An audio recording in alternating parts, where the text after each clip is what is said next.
Yo, what's up? My name is Patrouski. Welcome to my guide on how to prepare for a catch event within PokeMMO. This guide is going to assume that you know what a catch event is, so if you don't, you should be able to check the link in the description. There should be a video, there's a guide on my channel talking about what a catch event is, how they work, how to participate, how to find out about them, as well as how to submit your entries and go about all of the generic information like that. So we're just going to be focusing on how to prepare for catch events in PokeMMO. First things first, you're going to need yourself a good catching Pokemon. Don't need anything too fancy for this. Generally, something like a false swipe spore catching Breloom. Smeargles are also nice to have that as an option for soaked Pokemon, but a nice Breloom that is usually adamant, lonely, or naughty nature, 252 attack, 252 speed EVs, and for the IVs you're looking for 20 plus attack IVs and 20 plus speed, and then for moveset you want false swipe, spore, substitute, and then some sort of damaging move in case you get a horde of Pokemon. And then I really like poison heal and toxic orb for sustaining, especially during catch events. This is going to make it so you almost never have to go back to the PC. You might need to go back sometimes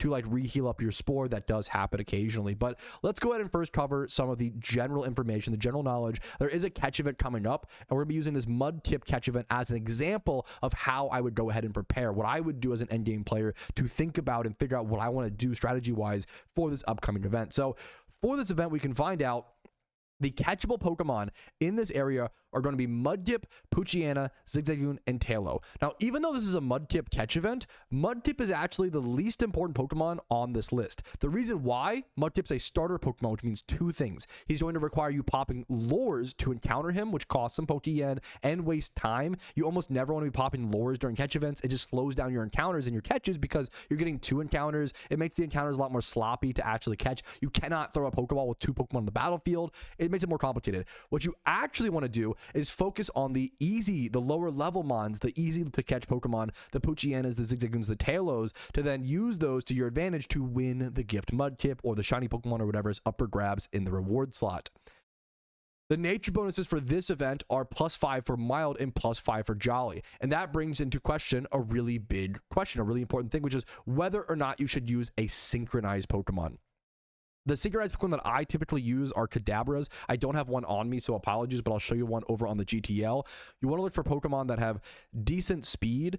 You're looking for something with synchronized. If you were preparing for this event, you don't have these Pokemon, you would head over to the GTL. You would look for has ability synchronized, and you would look for what were the two? It was jolly and mild. I would look for the jolly nature one, since it's going to be plus speed, which will make it faster for you to run away. There are no Kadabras on the GTL. Once again, to show how like expensive some of these synchronized mons can get and how rare they can get leading up to events like this. You can see Abra. You could even just get rid of typing for the Pokemon. Just look up any Pokemon with synchronized ability and jolly nature. And you want to find what, like this Curlia would be fantastic. So but keep in mind, you don't want to lead a synchronized Pokemon for every event. And that's going to be one of the first questions you have to ask yourself is this an event where you want to use a synchronized Pokemon? I'm going to teach you how I go through that thought process.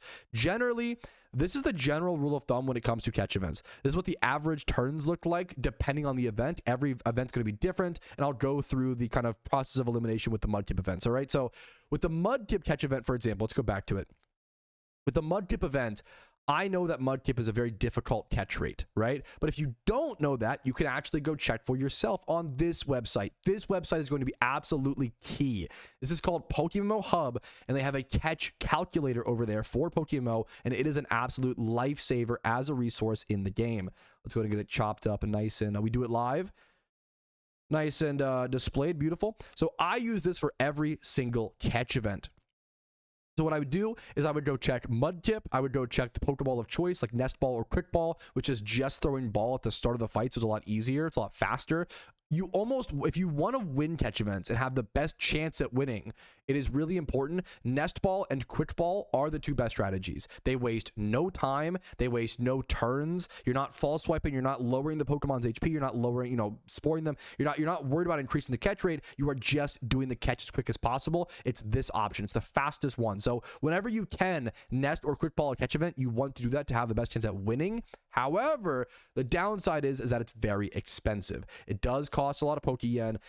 Nest balls, I believe, are about 1,000 Pokeyen a piece, and you can also only use them for certain events and certain things. So, for example, the way that Nest ball works is that it's a 4 times max catch rate, and the lower level the Pokemon, the better. So, Level 1 to 16 is 4 times catch rate. Level 18 is 3.6. Level 20 is 3.2. Kind of you can see the chart here on the left side of the screen, etc., etc., etc. So those cost 1,000 Pokeyen a piece. And then quick balls are actually a bit more expensive.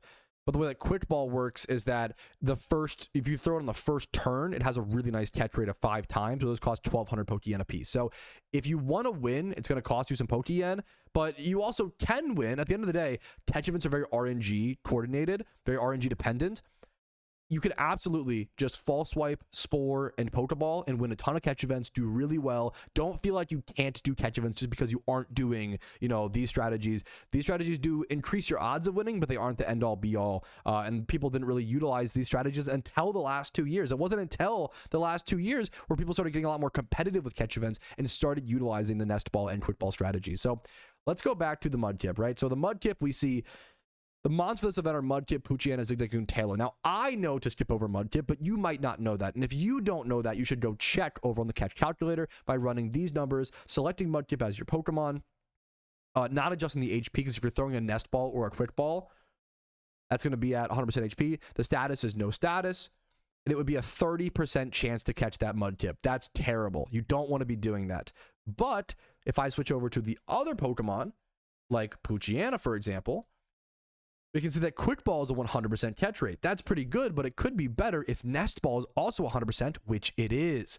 So that's really good. We've now found out that nest ball can just be spammed at the start of a battle, and that's going to immediately catch it, right?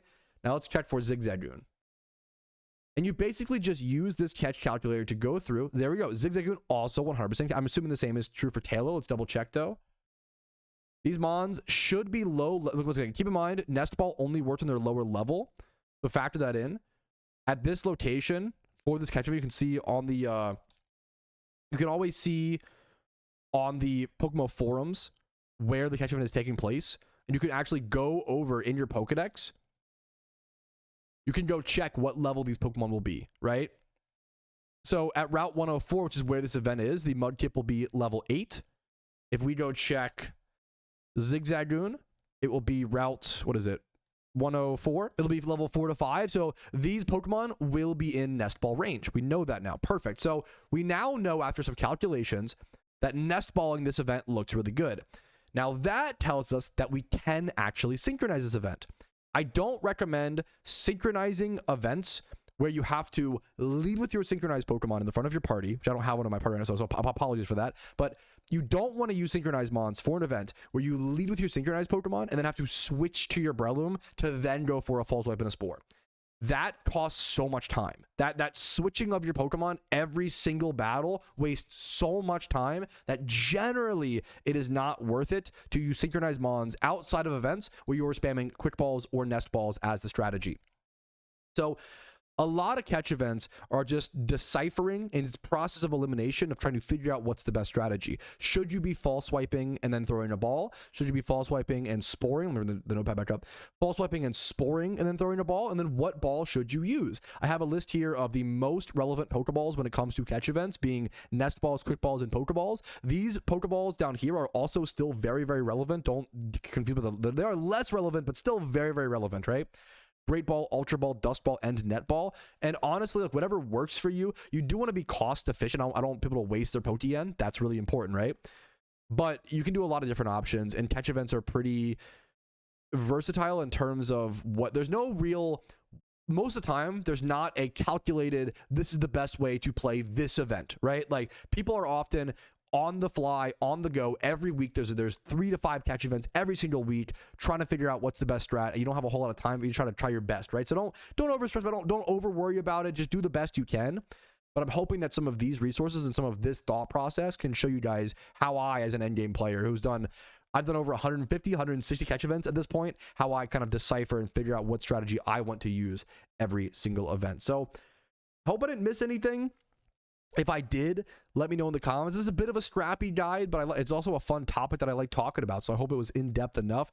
Once again, just to recap, I was able to look at this Mudkip catch event and realize, you know, this is not going to be a catchable mon, you just skip over to Pooch's Egg Dune. I calculated that they will be a good nest ball target, so therefore I can synchronize for the event, and I'll be leading with the Jolly Pokemon most likely, but you can do Jolly or Mild here. So hopefully this explained my thought process well enough. If you have any questions, let me know in the comments. Like the video if it was helpful, that means the world to me. Dislike if it was just too sloppy and not helpful to you, that's totally fine. Give me your honest feedback. Subscribe to the channel for daily Pokemon videos every single day. I do upload every single day, and I also live stream on Twitch, usually Monday through Thursday at 12 p.m. ET, just like I'm doing right now. Discord's down below if you're interested in that. If you want to go above and beyond and support my content, if my content has earned it from you, if it's helped you enough via, you know, entertainment or just helping you make some Poke and helping you prepare for catch events, $5 a month for things like Twitch Primes, Twitch subs, YouTube memberships, or even PayPal and Venmo donations do help out my content a lot and allow me to exist. Thanks for watching. Have a great day and good luck in your next catch event.